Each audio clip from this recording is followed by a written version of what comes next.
Muhammad Ali Jinnah of the Muslim League, he had announced that all of Bengal might go to East Pakistan. The Hindu population of Bengal, they became very, very cautious. Their biggest fears are about to come true. Jinnah was always of the opinion that without Calcutta, it's not the Bengal, so we want Calcutta. Riot that had taken place, it was incredibly gory and there was a lot of bloodshed that had. He was also trying to capture a bit of Assam and a bit of Bihar. He said Gandhi has been preaching non-violence. Because of that, we are losing out. People are picking up just about any weapon, knives, rods, sticks, guns, whatever they can find, and killing each other. Vivek Agnihotri is coming up with a new film called The Bengal Files. What do you think about the entire trailer? How true is it?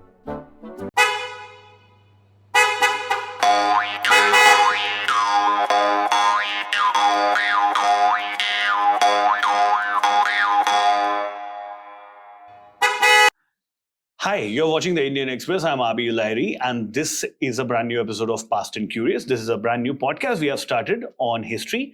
I am in conversation with Adrija Roy Chaudhary. She is the head of research for Indian Express Online. For this episode, we thought of talking about the Great Calcutta Killings. I know it's not a great incident of history, but it is called as Great Calcutta Killings. What exactly is the incident? Just start with the summary there, because a lot of people may not know, like just a pressy summarized version. Then we'll track its history and what exactly are the events that led to the Great Calcutta Killings, and post that Noah Kali maybe writes with it. Uske bare mein. Yeah. Okay. So Great Calcutta Killings, in essence, originally it was called the Direct Action Day, which was what Muhammad Ali Jinnah of the Muslim League, he had announced. And we are talking about 1946, which is a year before independence. 16th August. 16th August, huh. So just a few days or in the days preceding August 16th, the Muslim League at this point they were sure that India has to be partitioned. So they were very clear on this, that we need a Pakistan. The two nations theory has to be made into reality. And accordingly, Jinnah had called for direct action on 16th August. And the whole idea was that there should be economic shutdowns and strikes, and so in order to, basically claim Pakistan. And in one of his quotes, he's heard us saying that, we have to, either there will be a divided India or a destroyed India. So this was a way, the Direct Action Day was something, a day to basically to claim Pakistan for them, for the Muslim League. And I guess Jinnah was always of the opinion that without Calcutta, it's not the Bengal, so we want Calcutta. Yes. Of course, that also has its history, because the Direct Action Day, in essence, played out at its worst in Calcutta. All right, in Bengal. Everywhere else, when the call, of course, was for all over India, but everywhere else, it was not that big a deal. It is in Calcutta that it becomes a very big issue. And it's not just Jinnah who wanted Calcutta to be part of Pakistan. It's also the Prime Minister of Bengal at that time, H.S. Suhrawardy.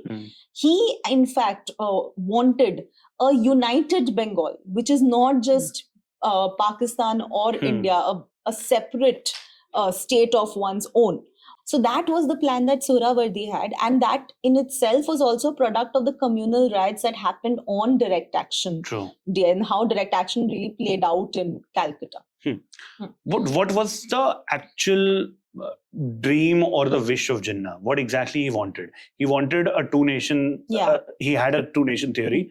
When Suhrawardy said that, okay, I wanted like a third dominion, which I guess you have written an article on this only. I wanted a third dominion, which is a undivided Bengal, and he proposed that both can live peacefully, Hindus and Muslims.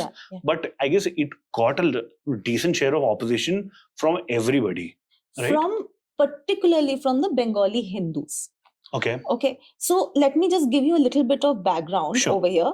when Jinnah had announced for Direct Action Day, like I said, that it was for all of India, but nobody gave it much importance because remember, this is 1946 and the Bengal famine had also happened just 2-3 years back, and there was a lot of death and starvation in Bengal already. Okay. So the press was also, if you see the newspapers of the time, they did not have Jinnah's call for Direct Action Day anywhere on its front pages. It was not that big a deal. Nobody assumed it would become that big a deal. I guess only a single or a couple of newspapers carried it and printed the entire schedule on that newspaper. So it was not thought that it was not assumed that it would turn into such a big deal. Okay. But in Bengal at that moment, there were a few other factors that were playing out.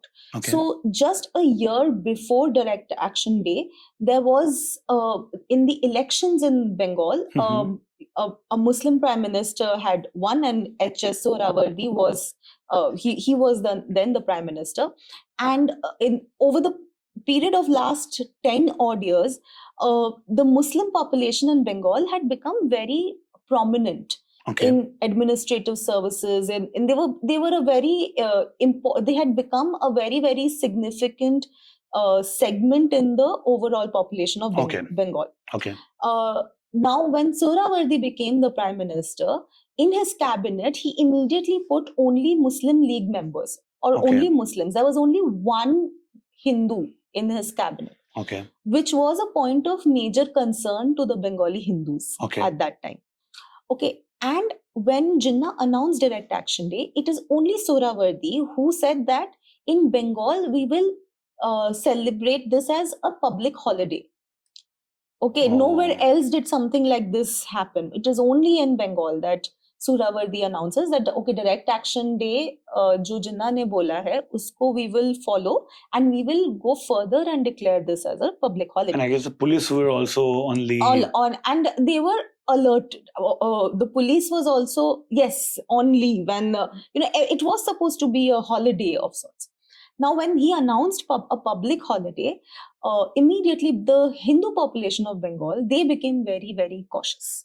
Because for them, this was a matter of concern that if Jinnah's call for Direct Action Day, which is a call for Pakistan, is now being celebrated as a public holiday in Bengal, it means that, there are their biggest fears are about to come true about and already they joining Pakistan. Yes, and already there is a domination of the Muslim community here. So maybe there will be there are worse things that might happen in future.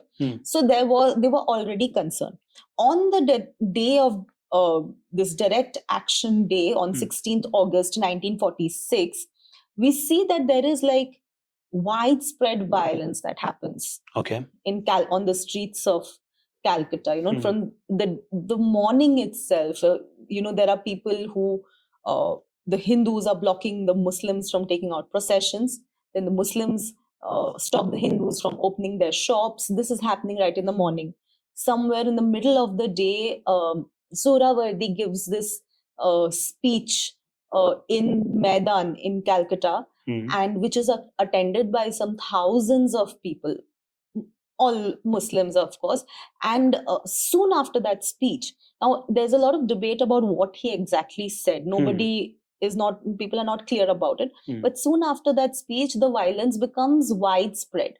With people, there's a lot of stabbing incidents. People are picking up just about any weapon, knives, rods, sticks, guns, whatever they can find, and killing each other. And there are some horrid accounts of whatever happened on that particular day. And it doesn't really stop that day. It goes on for the next few days, or for at least a week. Then it spreads to Noakhali, as you mentioned, and to several other districts of Bengal. It also goes much beyond. It goes to Bihar, UP, and other parts of the country as well. But I mean, what happened in Calcutta on August 16, 1946, that was very, very significant for the fate of Bengal in the next few months. How exactly it changed? Like, again, I ask these hypothetical questions. How exactly it changed the Bengali Hindus' perception about the entire political discourse that was actually during that time? So if you remember, a few years back in 1905, when the then Viceroy Dalhousie, he had announced the partition of Bengal. There was widespread protests against the partition, and we have read in our school textbooks about Hindus and Muslims tying rakhis on each other's wrists to show brotherhood. So there was that kind of this thing few years back. Now,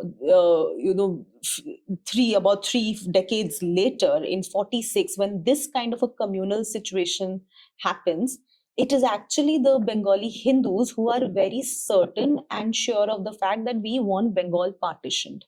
Because if this kind of communal riots continued, then things would be much worse. And there was also the possibility that all of Bengal might go to East Pakistan. And that again was something after these communal riots of 16th August, the Bengali Hindus were very sure that, things will just become much worse for us if we went to Pakistan and were completely under the domination of the Muslim League. So they were very certain that we need to ask for the partition of Bengal. And in fact, the person at the forefront of this demand for the partition was Shama Prasad Mukherjee, who we know was the founder of Jansangh and is often credited to be the founder of the BJP as well, by virtue of being the founder of Jansangh. So he was right at the forefront of this demand that Bengal needs to be partitioned. And the Muslim majority areas will go to East Pakistan. The Hindu majority will remain in India. Of course, at that moment, for a while, like I mentioned, Suhrawardy wanted a united Bengal, but that did not work out. And eventually, the partition happened a month later, and in August 47.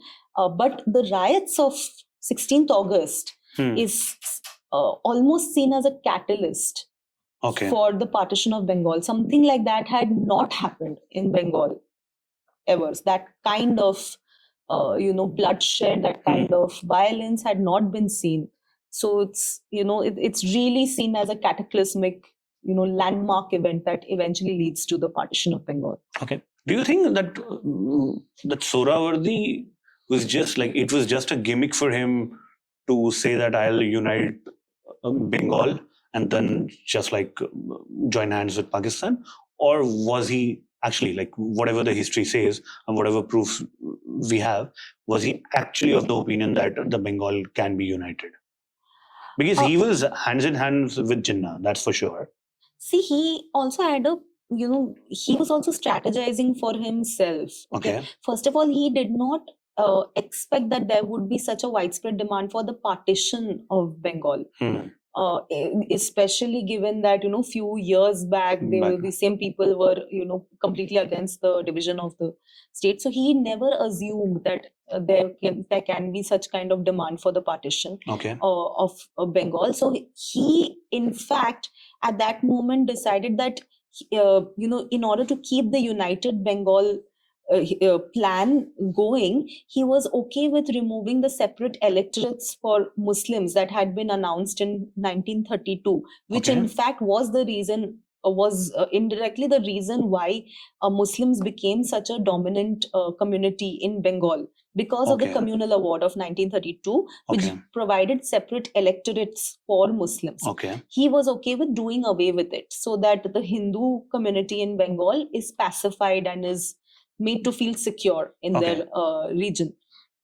He had the support of Jinnah as well, because Jinnah at some point also realized that if Bengal was to be partitioned and Calcutta remained in India, what is the point of having East Pakistan without Calcutta, which is far more prosperous. Agreed. And all the minerals, all the factories, everything was Absolutely, in yeah. West Bengal. So he realized this, that having an East Pakistan without Calcutta made no sense. Rather, a United Bengal might just be a better idea, because in that case, East Pakistan and Bengal, with a Muslim leader and a Muslim majority population, can be friends with each other, and there can be better cooperation. So he was on board about on this, of course. Okay.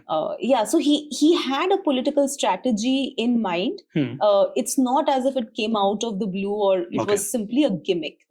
There were reasons why he also planned it. I was also, since you were mentioning about how he had a strategy of pacifying Hindus, I was also reading this, correct me if I'm wrong, that his vision of a united Bengal is not just united West Bengal and East Bengal.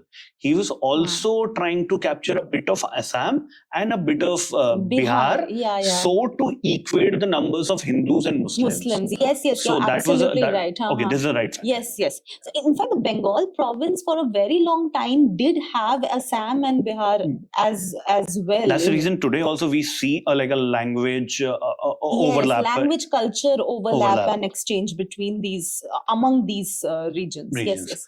So now let's address the elephant in the room. Vivek Agnihotri is coming up with a new film called The Bengal Files. It is actually around this incident. What do you think about the entire trailer? You have seen the trailer. What do you depict out of it? How true is it from a history lens? See, whatever I saw in the trailer, what I felt was that the nugget that he picked about Direct Action Day and the communal riots that had happened in Calcutta, it's true that it was a very,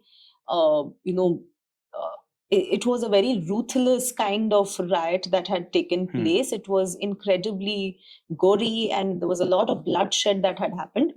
In that sense, that's fine. But the lens with which he has shown the framing of the historical narrative, it has its problems. So, for instance, there is a portion in the film which says that ये हिंदुस्तान नहीं है, ये पश्चिम बंगाल है, और यहाँ पे दो संविधान चलते हैं, एक हिंदुओं का, एक मुसलमानों का. And I immediately thought that these are political myths or social myths of today. People often think about Bengal, or there is the common perception about the demographics of Bengal. The people think of the demographics of Bengal in a certain way today. That cannot be the lens through which we are looking at something that happened decades back. True. This was not the situation in the 40s. True. And like we have already discussed, the issue at that moment was not about India-Pakistan in the communal riots, because the issue, it's not as if people were fighting for a Hindu India and a Muslim Pakistan. That is not how the riots began. Right? It was in response to Jinnah's call for Direct Action Day, and there was a public holiday. A lot of the Hindus felt insecure. The Muslims also, felt insecure in that situation, and there was a lot of fighting and killing that happened. The political context at that time was very different from how things are today. There is also a point in the trailer, I don't know how it is going to be depicted in the actual film, of course, where they talk about how illegal immigration has become a problem in Bengal. Again, these are issues of today.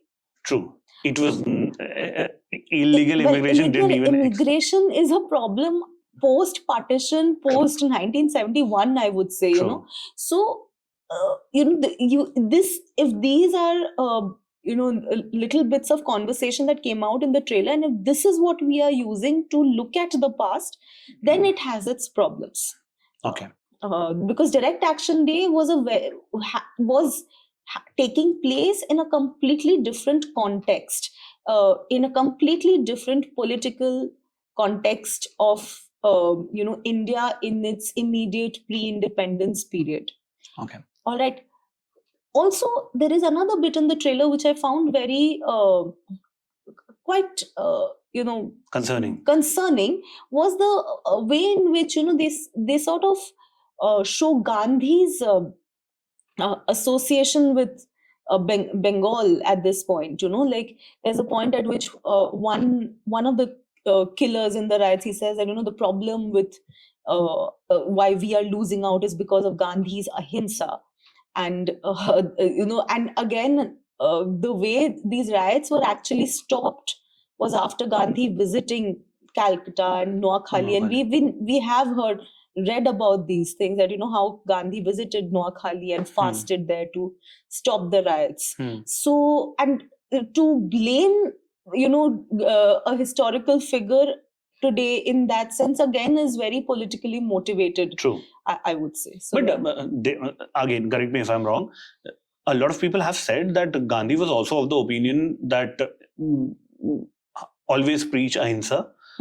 Even if they are killing you, even if they are torturing you, don't indulge in violence. Yeah. So is that the reason that a lot of people said that Gandhi is the one supporting them and not engaging and not stopping the entire riots? No. So in the film, it appears what one of the characters, Gopal Mukherjee, who's also in the middle of a lot of controversy right now. His character, who is basically one of these gang leaders of the Hindus, he is seen going about raging and killing and a lot of people around him, and he is shown as saying that in this huge war of India and Pakistan, India is losing out because of Gandhi's ahimsa. Okay, because he feels that Gandhi has been preaching non-violence, because of that we are losing out, which is very concerning, especially because I was working on an article on Gopal Mukherjee today itself, and I had spoken to his grandson as well, who's also, by the way, filed a report, a police complaint, saying that his grandfather his image has been distorted in the film. And he told me that he was Gopal Mukherjee was in fact a supporter of Gandhi during the Quit India movement. Oh. Okay, so he was also following Gandhi's ideologies and values. To show somebody like that, even if it's a small character, as being critical of Gandhi's ahimsa is a little concerning. I guess that's all from our side. Do comment down below on this video if you want us to talk and discuss about any other chapter of history. I'm Abi Lahiri. This was Adrija Roy Chaudhary. And today we were talking about the Great Calcutta Killings. Thank you. Tada. Bye-bye.